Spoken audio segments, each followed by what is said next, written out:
Hello and welcome back to Unearth the Past, a brand new family history and genealogy podcast brought to you by me, Dr. Michala Hume.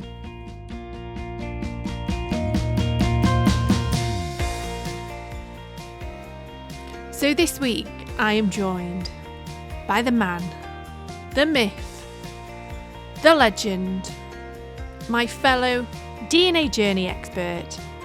Ladies and gentlemen, please give a warm welcome to Paul McNeil.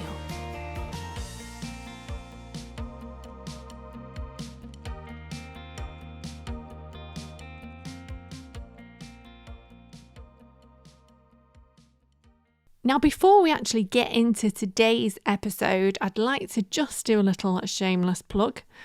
One of the programmes that I'm involved in called The Great British Dig is on your screens right now. It's on More 4. You can catch it on Thursdays and Saturday evenings. My episode that I was involved in is on air this Thursday at 9 o'clock and it's also repeated on Saturday. If you haven't seen it, it's a thoroughly great show.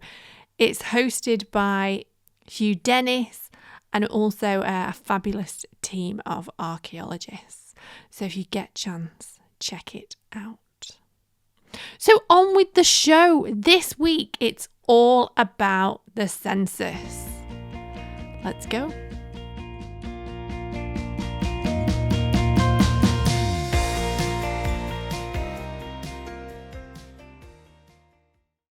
In the UK, if you are looking for somebody in your family history, I think the easiest thing in terms of how, going backwards is to find somebody on a census. And that's because you can more or less go back every 10 years, back to 1841. And it gives you not only the person that's in the house, but it also gives you other family members, which is great. The census in this country actually started in 1801.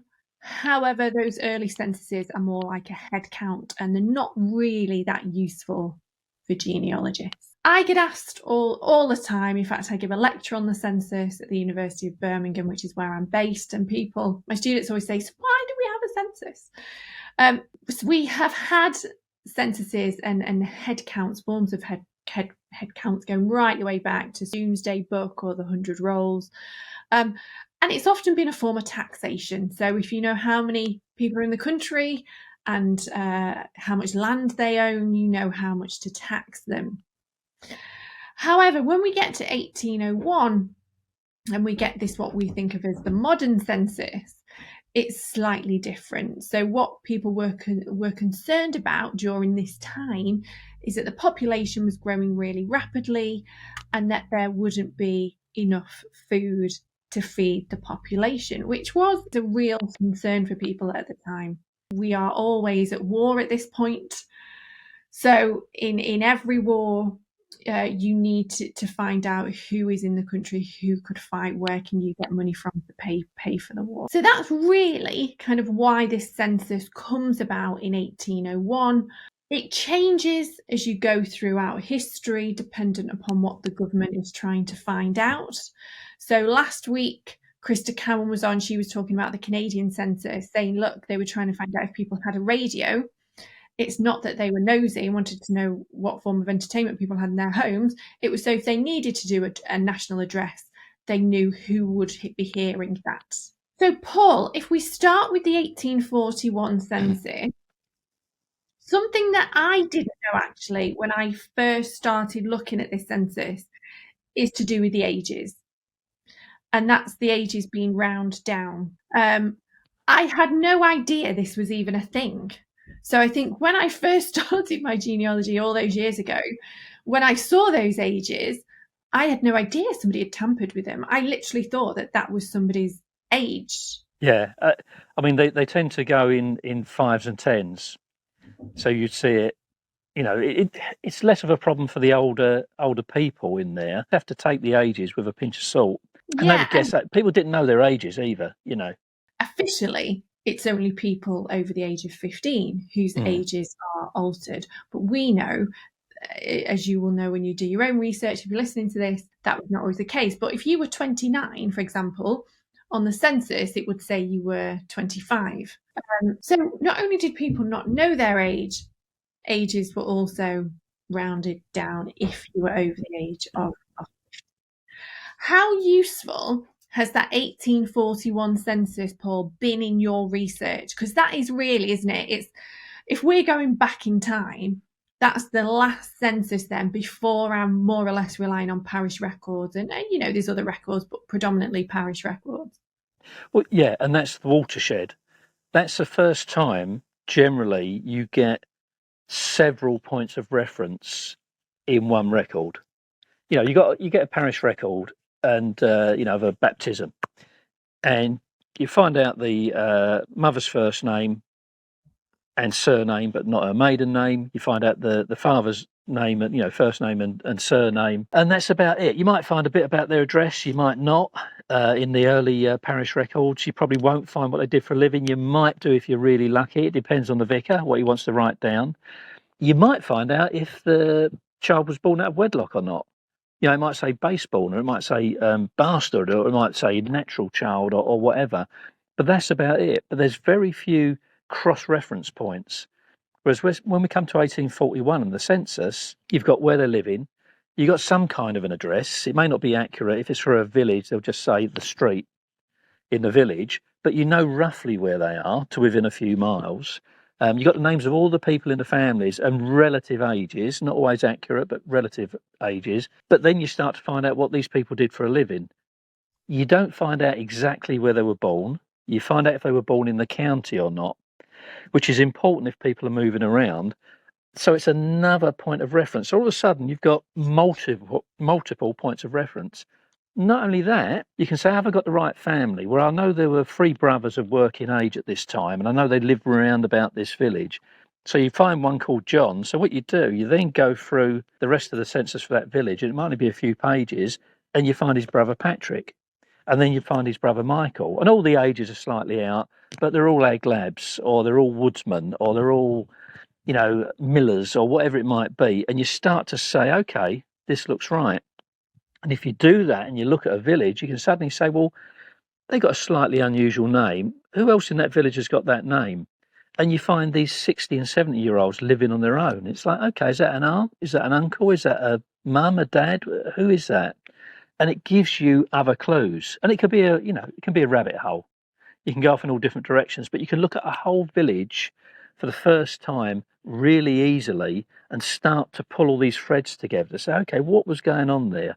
And the other good thing about it is it's just on the cusp of everybody getting a railway station, getting on a train and going to London or going to Manchester or going to Bristol. So most people are kind of in the area where their ancestors lived. Not everyone, obviously, but as a rule of thumb, it's before the big migrations of people within the country. Late 1830s to sort of 1850, you start getting huge amounts of people moving because there are so many railways and people accepted it and railway travel was cheaper by then. But in 1841, it hadn't quite taken off for everybody. So you've got a good chance of finding people where their ancestors lived maybe for, a couple of thousand years. Who knows?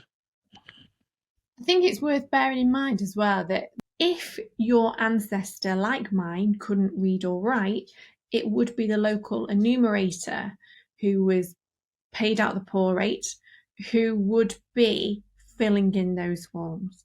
So that's why we tend to see quite a few errors in transcription because the enumerator is just literally writing down what he hears, what is coming out of somebody else's mouth. Often they're not going to be able to spell out their own surname. So that's why we do get errors in the transcription. We also start to see with the census something that we've not seen before is that the census, believe it or not, used to take weeks to collect and send in, where as it's progressed, it's where are you on a single night. Often it's worth bearing in mind that your ancestor may not have been at home on that night. They may have been at a relative's house. They may have been away on business. So don't assume because they're not on the census at your house that they have died. that's actually not always the case. You know, they may have just been at somebody else's house on the evening that the census was taken. So as the census progressed then, as we move from 1841 up to 1851, we start to get more accurate addresses. We also start to get accurate ages. And when I say accurate ages, don't forget it's just whatever age your ancestor thinks they are on the 1851 census. Let me tell you, it can be a good 10 years out, so take it with a pinch of salt. When you get to 1851 and you start going right up to the 1921, I do think that those are the real censuses that you can proper get your teeth stuck into in terms of your research. Yeah, I think people start to take them much more seriously.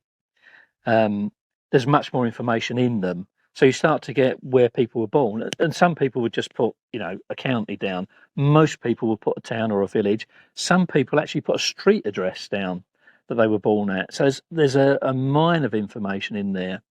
But you can also find out if someone's been travelling, so they've travelled from Cornwall and they've gone to Bristol and then they've gone across to South Wales or wherever because they're trying to find work because they're a mining family or something like that, then you start to see where the children are born.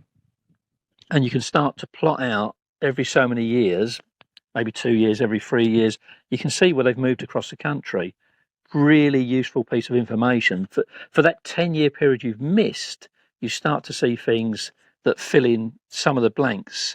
And the other thing is because it is past that cusp where the railways came in, I mean, literally hundreds of thousands of people moved around the country once railway stations came in, and working class people, it became cheap enough for working class people to actually say, right, I'm not just going to sit in a field here and worry about if I'm ever going to get, another day's work or not. I'm going to get on a train and I'm going to go to that London, or I'm going to go down to Manchester or wherever it might be, and I'm going to find work there. And all of a sudden, you see these people travelling across the country.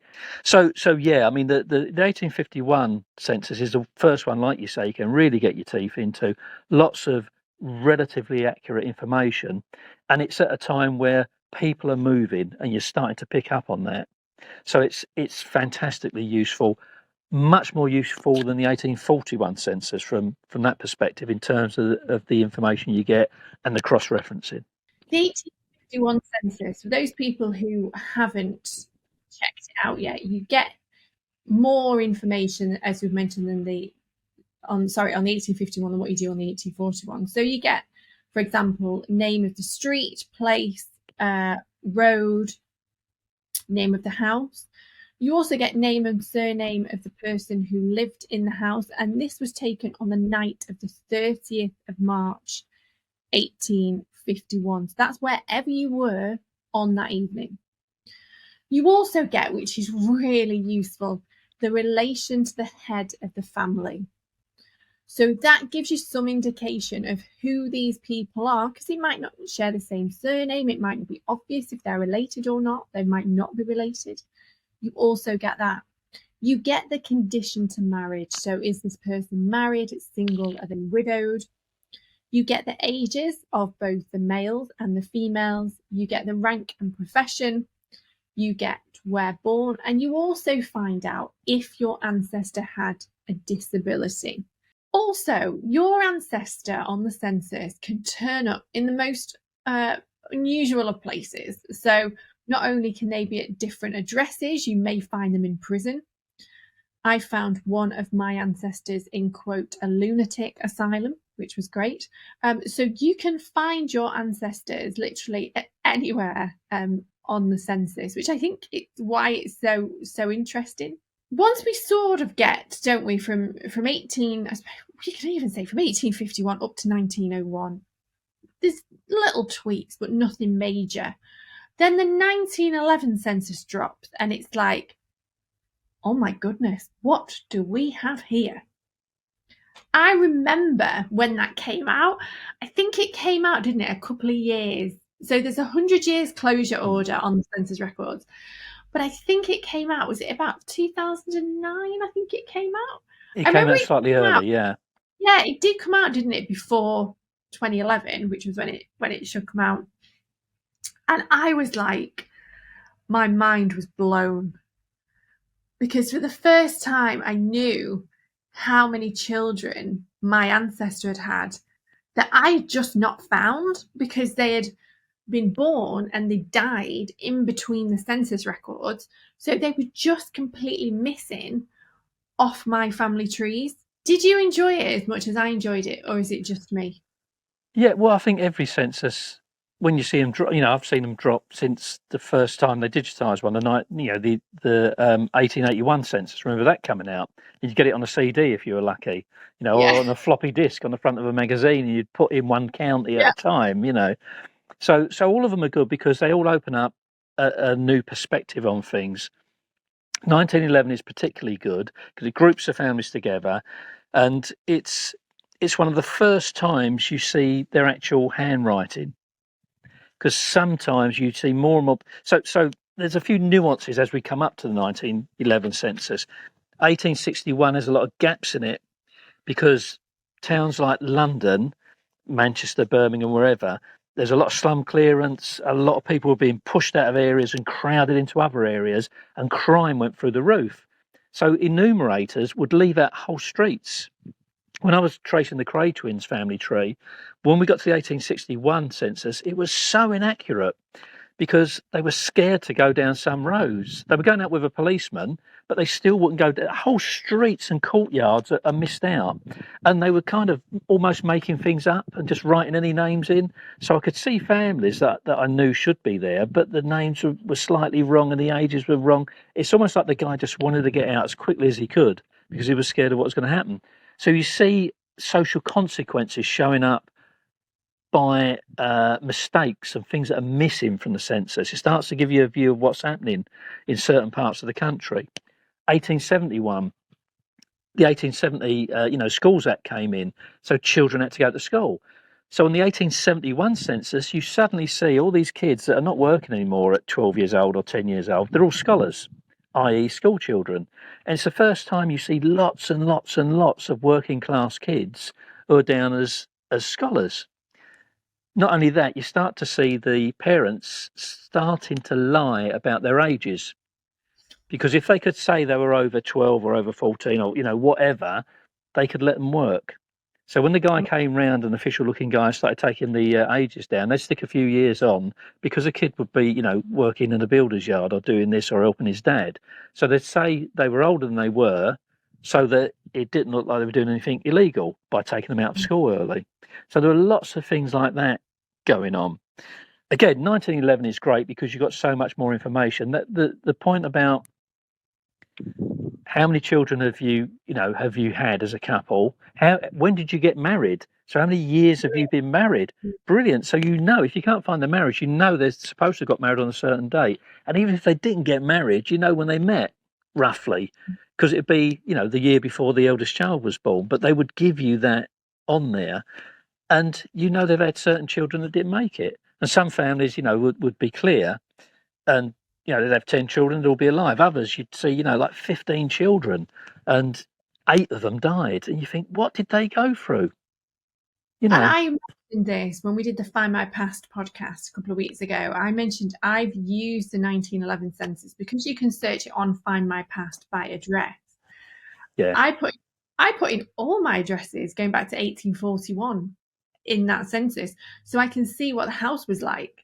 So it gives me some idea of how many rooms were in that house, going back through history. So I can work out if it's 2 up, 2 down, or had they moved out to the Victorian semi.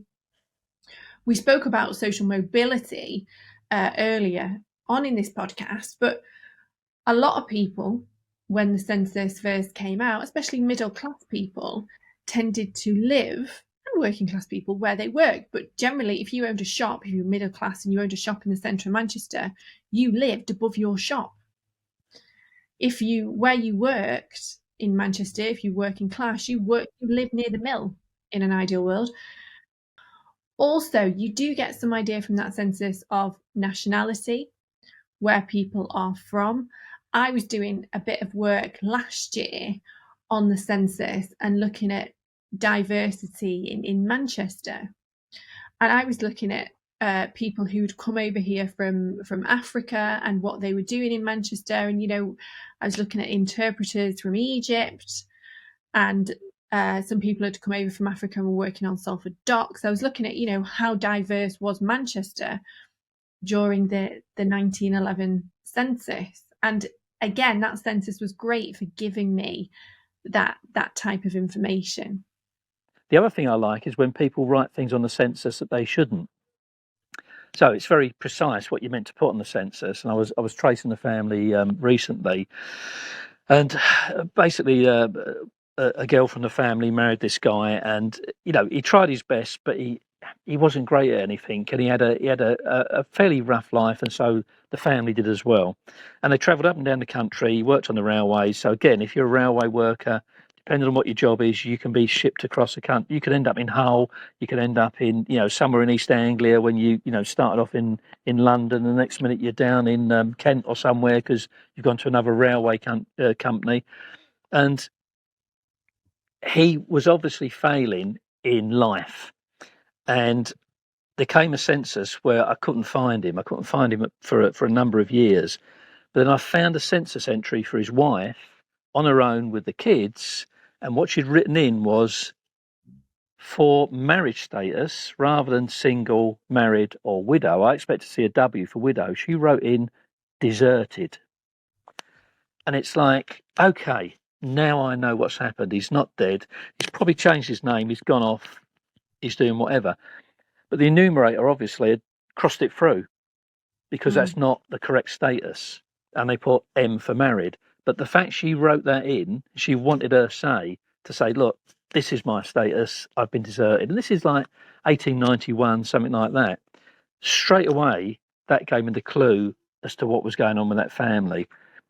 If you have ever looked at the 1911 census in any great depth, and you have an ancestor who was a suffragette, you will find that often that they deface the census. So because they weren't seen as, you know, the people, in other words, they weren't seen as citizens because they weren't able to vote, then why should they fill in the census? So you often get, if your ancestor was a suffragette, that they have defaced the census. When I did Who Do You Think You Are, and I did Michelle Keegan's Who Do You Think You Are, her ancestor under occupation on the 1911 census wrote suffragette. So it's they can be used, I think, as well to make political points or political statements. I've seen some census records where it lists everybody in the house, including the dog, the cat, and the budgie. You know, it's like everybody is listed on there. But they are just, in terms of records, I think they are one of the most useful records you will consult as a genealogist. I suppose we should talk, Paul, about the 1921 census. It dropped last year in January time. I was very excited because I love a census, and this is a census now for me that my grandparents are on. So this is a census where there's actually people that I know that are on this census. So I couldn't wait for it to be launched. It was a slight letdown in terms of information. I actually prefer the 1911 for all the reasons we've listed. You know, it gives us data on infant mortality, on the size of your house, on, you know, how many years you've been married, all the rest of it that we spoke about. I know that the 1921 census, for me, does two real things, I think. One of them is tells you the relationship between the children and those living in the house. So by that, I mean, you know, if somebody was adopted, sometimes it says it, doesn't it, on there. And it also tells you if any of the parents died of the children. It gives you more information about somebody's occupation and where they worked, and you get an address. But what did you make of the 1921 census? Well, I think it does give less information than 1911. So it was kind of a bit of a letdown from that point of view, because stuff you would have seen before has now gone missing again. So you can't find those missing children necessarily. The plus point is, again, their own handwriting. So that's good. You can see what they, how literate they were.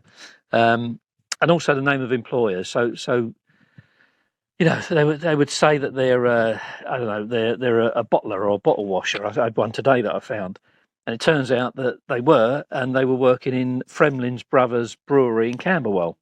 So all of a sudden, I was brought up in Peckham and Camberwell, so I know what they're talking about.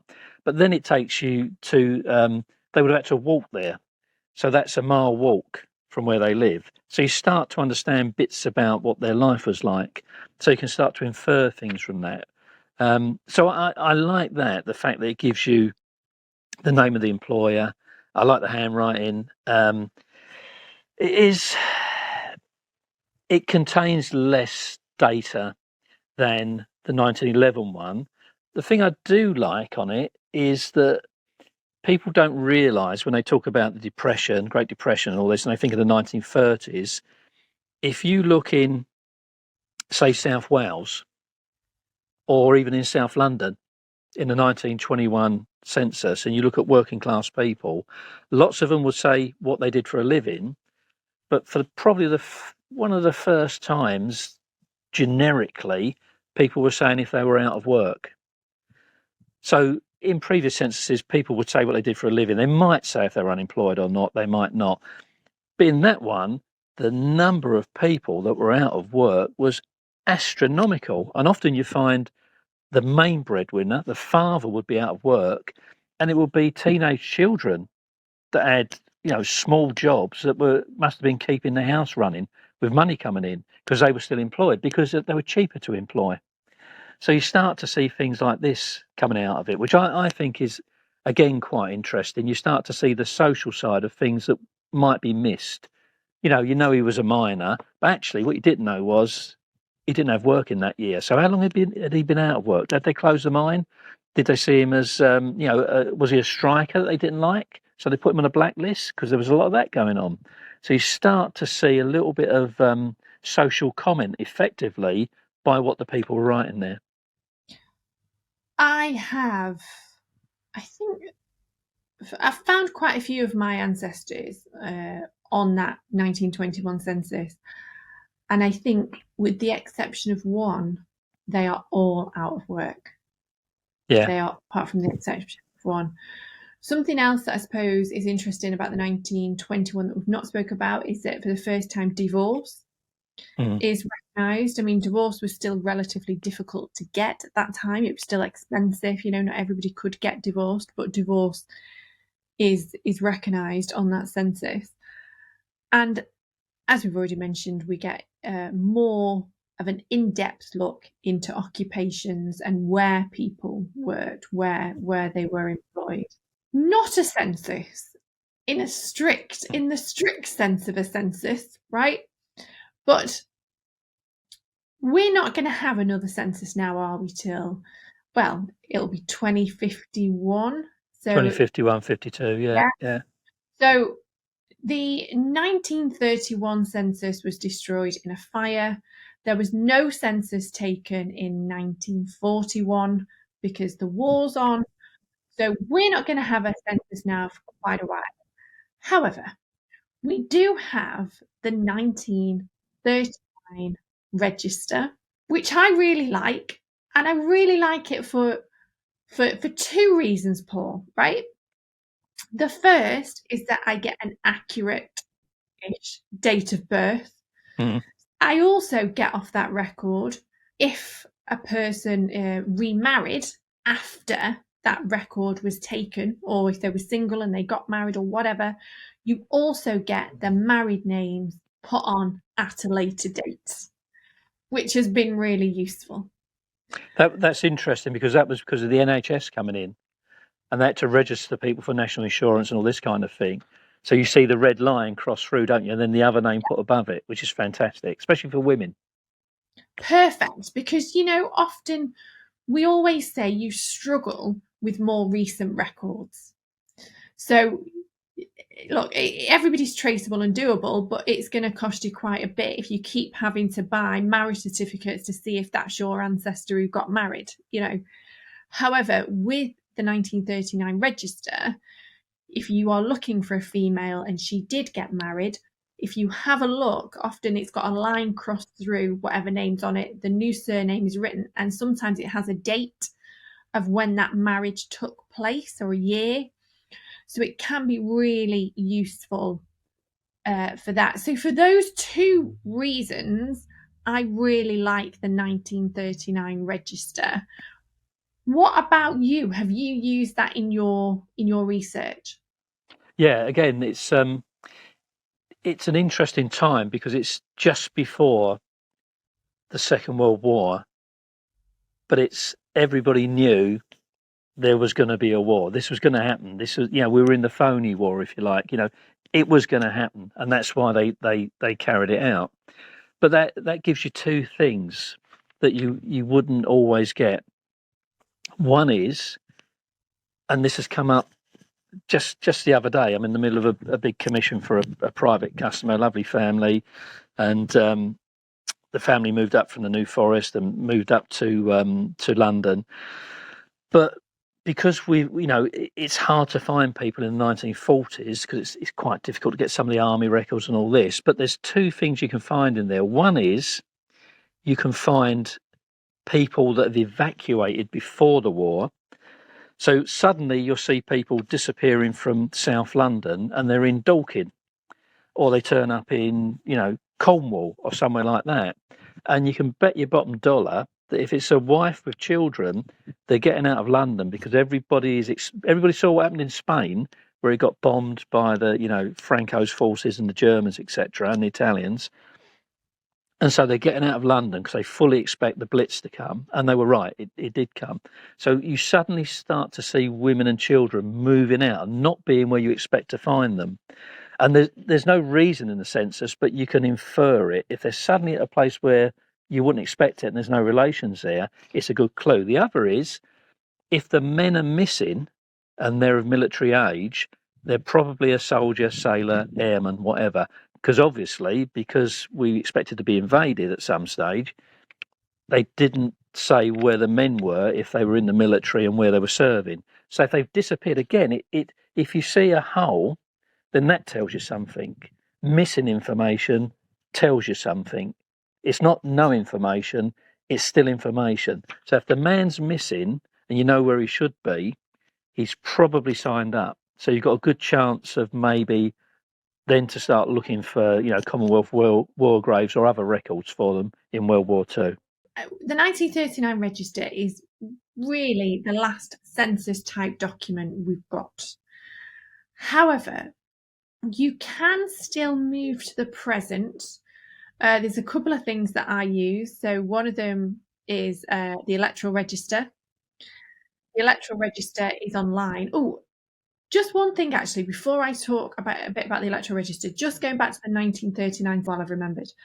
It is worth checking out the 1939 on all your genealogical sites. When I was looking at it yesterday, when I was on Find My Past, I could see a person on the 1939 register. When I looked at that same record on Ancestry, that person was blanked out. So there is, like census records, a closure order on some of these records, and it is on the 1939 register how long the person has been deceased. There's a certain period of time before that person's name appears on the register. So just because you can't find somebody on the register, it doesn't mean they're not there. It may just mean that they've not been sort of deceased long enough that it's been picked up and their record has been opened on the 1939 register. I hope that makes sense. But it is worth checking out. As I said, I could find the person on Find My Past. When I looked at the same document and Ancestry, their name was blanked out. I couldn't see it. It's worth saying on that point as well, not just on the 1939, but on other censuses, I always cross-reference. If I can't find someone, I'll cross-reference Ancestry with Find My Past or whatever. Two reasons. One is at some stage they've used different transcribers. So someone may misspell a surname if it's slightly unusual, but they may do that on, say, Find My Past, but not on Ancestry. You might find the right one, or vice versa. So it's worth checking both if you can't find somebody, because there may be a transcription error. The other thing is the actual scans they've done are not always the same. So sometimes you'll go in and you'll see an 1861 or an 1871 census on one site, and it's really pale, and you can barely see the contrast of the words from the page. And then you'll go into the other one, and it's been scanned differently, or the image has been treated differently, and it's fully readable. So it's always worth, if you get a problem on one, go to another big site. So go from Ancestry, go to Find My Past or whatever, and compare them. Because quite often it will throw up things. If you're stuck on one, you may be able to find on the other. Yeah, again, yesterday, one website, I couldn't find this person on the census, but I could on the other site. So I was on Find My Past, I'd found this person on the census. I then went on to Ancestry to find that census record to upload it to my family tree. And it turned out whoever had transcribed it on Ancestry had transcribed the name. It should have been Farrell, and they'd done it as Ferret. And that's why, I know, and that's why it wasn't coming up when I did a search. If you do find transcription errors, you can actually alert them, and you can just change it yourself, which I have done. So if you are searching for a Farrell and not a Ferret, I've done you a favour. I'll accept chocolate in the post. Well, I can give you another story like that. There's a famous one about a footballer who was, I don't know if he was from Manchester or Liverpool, but basically the census enumerator came down and took all their details down. And when the census came out, he was down as a fruit boiler. And what it was, he was Scottish. When the guy asked him what he did for a living, he said, "I'm a fruit boiler." And he put it down as a fruit boiler. So there you go. So we'll talk about the 1939 register. I was going to say there is something else we can use now to get us to the present, and that is electoral registers. They're not strictly a census, but if you are trying to find somebody, they can be really useful.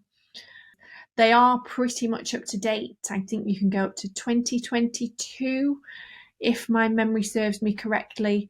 It doesn't give you the whole period from sort of 1940 to 2022, which is a shame. But it does give you towards the latter end of the 20th century and into the 21st century. Another record that I use, which you can get on Ancestry, are phone books. Phone books can be really useful. You do need to know the surname of the person you're looking for and also the area you are looking for, but phone books is also another useful tool. Paul, have you got anything to add, or have you used those records? Have they been useful to you? Yeah, I think there's a couple of things. One is, again, this come up recently, on the electoral record. So one thing on that is you find the women that were active after the First World War and just before the First World War, and that may have owned property before the First World War. They'll come up on an electoral record because, as the name says, they're only on there if they can vote. And you find women having the vote before the 1920s because they could vote in local elections, and you see them coming up on the electoral record. So that's quite useful. You also see the women that actually wanted to vote and were registering, because not all women did. They left it to their husband. It was that they were the times. So that's quite interesting. Once you get past the First World War, and it took 800,000 deaths of men in the First World War to get working class men the vote. But so it's great for that. It's great for seeing people turning up in that. The other thing it gives you, and again, this came up recently, sometimes people would be in effectively council housing. So in a block of flats, because houses have been knocked down, and they would have they probably pay their money to the borough. So when I was a kid, we lived in a house and we paid money to the borough. We didn't have a private landlord. Camberwell Borough Council took our money, and we lived in a council house basically for most of my life until I got married. So if you were in there, sometimes they were quite good. And if you had an extended family, you would want to hang on to that address. So you'll often see people coming up with more than one address, and you'll find them in a council house, and then you'll see them in the electoral register at another house, but they only might be registered to vote at one, and you get little letters before their names saying not registered to vote. So if you see a letter after or before someone's name on the electoral register, go to the front page of the register and look through, and there are codes in there, and it tells you that they may be registered at that address, but they can't vote there because they're living somewhere else, and that's where they're really voting.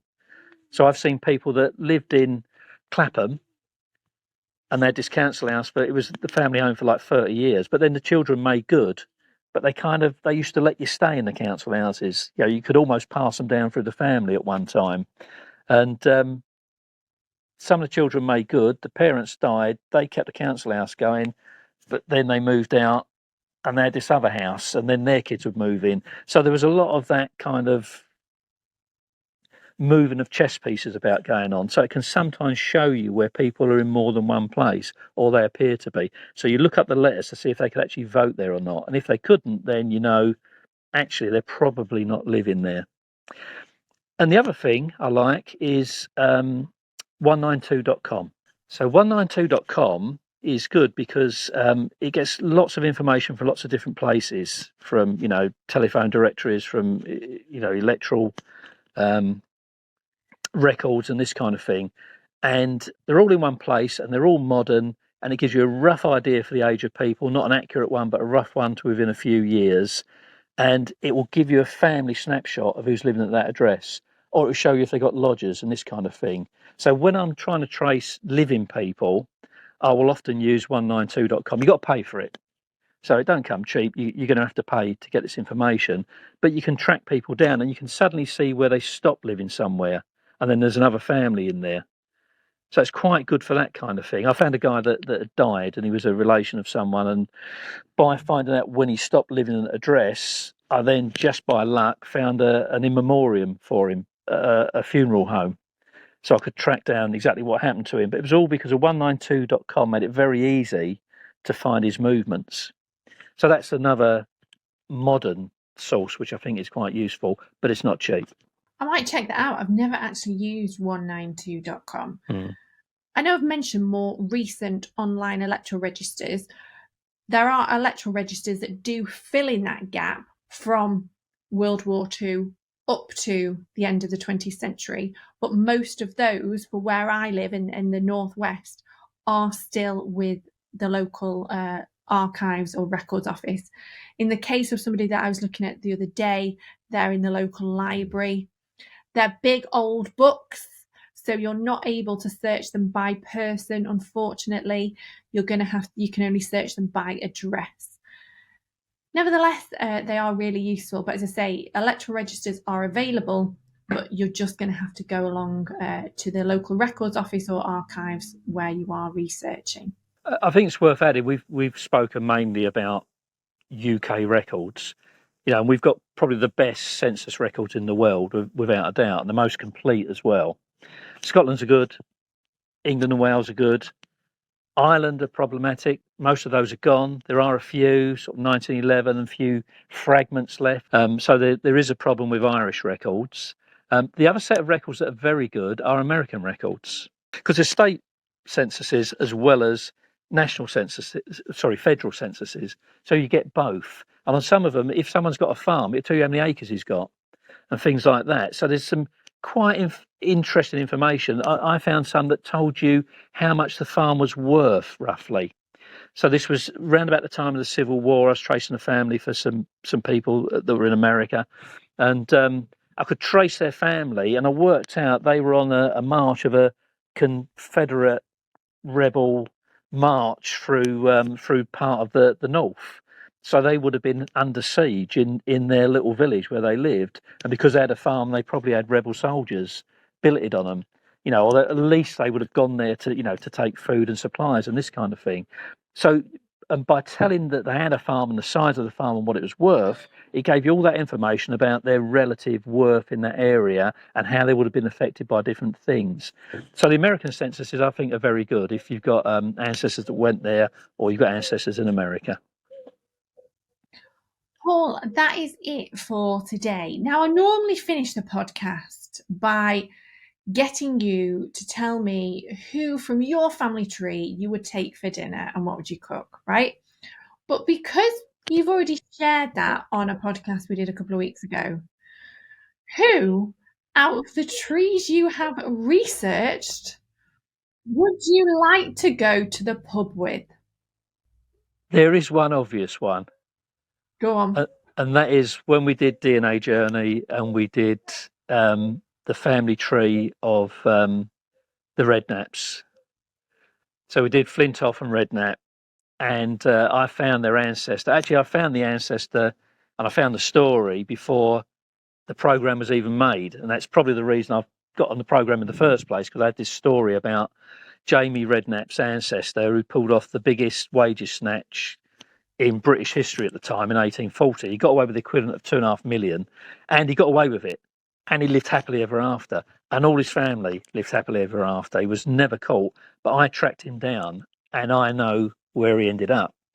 But I would love to have a meal with him and sit down with him and just find out how he pulled it all off. Because he did it in 1840. He used new technology. He got a newspaper to put a false report in its pages to say that he was going to Texas. He was taken off because Texas was a new country then, an independent republic. He got on a train with his 6 kids and his wife and his amazingly small black dog, or remarkably small black dog, as the papers reported. Got on a train and came down south. The trains had only been running to Liverpool for a few years, so he's using new technology again. He posted a letter at Croydon back to Liverpool to the police there to tell him to send him in the wrong direction, basically. The post had only been going for a few years in 1840. He went down to Southampton, got on a steamer with his family and went to Guernsey. That regular steamship line had only been going for a few years. He was tracked down. He said he was going to go to France, and he didn't. He came all the way back and he lived out his life in Lambeth in South London, about half a mile from where his mother lived. And we touched on that in the program. We went through a lot of this, and he kind of lived happily ever after. He worked on the railways, he worked in the stations. He obviously had an interest in what was a new technology at the time.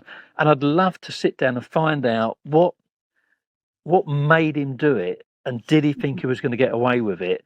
And how happy was he that he had got away with it, and all his kids had quite good lives after that? And would he believe that for all these years, despite changing his name and going into hiding, I tracked him down and I knew what happened to him?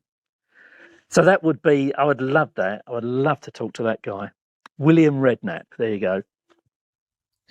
Paul, thank you so much. In a couple of weeks, let's come on and let's talk about our criminals. I've written a couple of books on Victorian criminals. Let's do 5 each, our top 10 Victorian criminals. Let's do that in a couple of weeks. Paul, thank you so much for coming on the podcast. As always, my mate, thank you so much. Thank you all for listening. Honestly, I am shocked by the number of people that are tuning in and downloading and watching us on YouTube as well. Thank you so much. It is appreciated. Me and Paul would like to say thank you because we really appreciate your support, and those messages saying how much they're enjoying it. Thank you so much. So a new podcast drops every Monday. You can get it from wherever you get your podcasts from. If this is the first time you're listening, Spotify, Apple, wherever you get them from. If you want to see what we look like, if you're curious, what does Paul even look like? You can also check us out on YouTube as well. Have a great week, everybody. Enjoy the sunshine if there is any. Thank you very much. Cheers. Bye-bye.